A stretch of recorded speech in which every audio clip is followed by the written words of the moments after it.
Good day, everyone.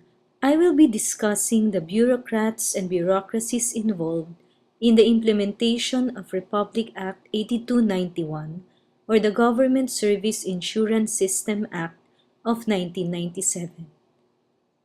The GSIS was created under Commonwealth Act No. 186 as a social insurance institution mandated to secure the future of all employees of the Philippine government.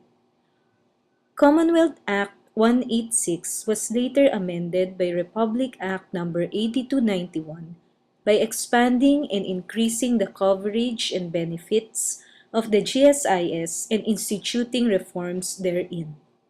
The GSIS covers all government workers, irrespective of their employment status, except members of the judiciary and constitutional commissions who are covered by separate retirement laws, contractual employees who have no employee-employer relationship with their agencies, and uniformed members of the AFP and the PNP, including the BJMP and the BFP.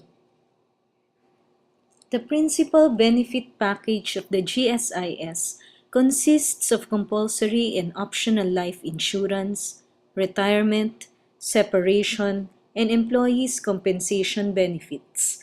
Active members are also entitled to loan privileges such as salary, policy, emergency, and housing loans. As of December 2010, the GSIS membership coverage totals 1,371,219.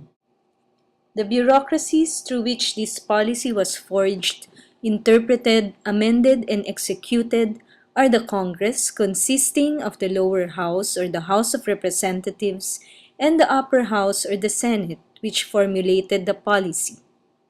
The GSIS, which is the agency primarily tasked to implement the provisions of the law, and all covered government agencies, which collects and remits the mandatory employer and employee GSIS contributions.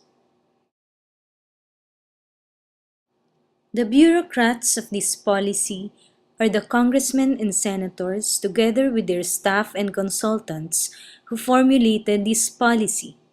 The professional people that make up the GSIS, from its frontline personnel to members of its board of trustees, and the personnel of government agencies involved in the collection and remittance of employees' mandatory GSIS contributions. Congressmen and senators are the ones who formulated the policy, and they perform oversight regulatory functions through the conduct of investigations in aid of legislation and its power to enact laws. As political actors, they engage in political maneuverings, compromise, bargaining, coalition building, and power plays during the period of the policy's consideration and debate. Policy formulation is not a linear and authoritative process whereby policies are just adopted in toto. In fact, policies go through the rigorous process of 3 separate readings and a bicameral conference between the 2 houses of Congress to reconcile any differences in their versions.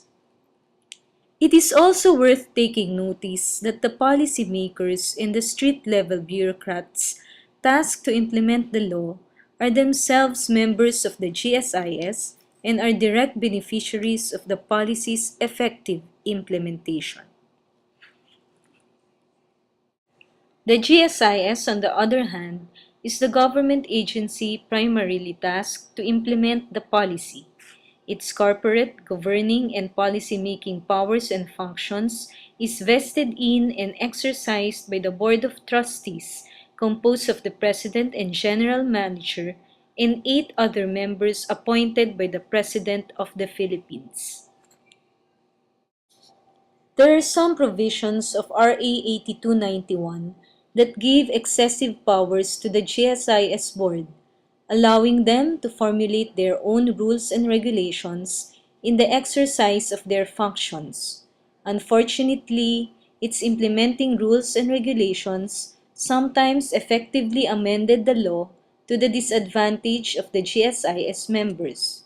Thus, The GSIS board was empowered to implement certain policies, some of which have doubtful legal basis because they contravene with the specific provisions of the law. One such policy is the premium-based policy, which computes the members' retirement benefits based on premium payments rather than service record as provided by law. The previous GSIS board has also removed the survivorship benefit provided under Republic Act 8291. However, the current board of the GSIS has recently restored the said benefits. The GSIS has also stopped the pre-need education plan and the housing plan, with some plan holders remaining unpaid of their benefits. The auto-clip policy or the claims and loans interdependency policy was also adopted, which resulted in arbitrary deductions from members' benefits of alleged unpaid loans. In terms of organizational, management, and procedural changes, the computerization program of GSIS probably is one of the major issues that gave rise to the problems in the policy's implementation. In 2004, the GSIS prepared a computerization program in time with the introduction of the e-card, which became a medium for members to access personal information regarding loans, benefits, pension disbursements, dividends, and other data. Unfortunately, errors in the members' data started to manifest until the system crashed in March 2009. It was found that the software utilized was inadequate to process the voluminous information of the members' transactions with the GSIS. Thus, we heard of the untold stories of misery and desperation experienced by members who have to wait for months and years to receive payments for their claims for retirement benefits. In terms of resource constraints, GSIS has to ensure that there is sufficient financial resources and at the same time insulate the fund from dissipation due to the volatility of the local and global economy and poor investment decisions. However, during the policy's implementation, there were reports that substantial amounts of GSIS funds were invested in non-lucrative investments to the detriment of the members.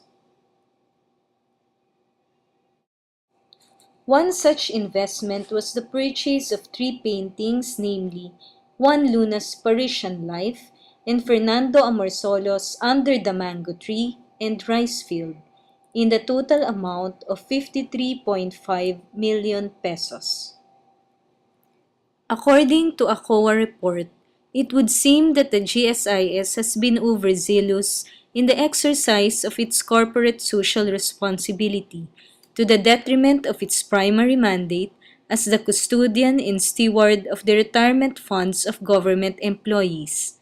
Apparently, there has been a misplaced focus of its objectives and mission when, by purchasing the paintings, it entered into a transaction far removed from the exigencies of the service.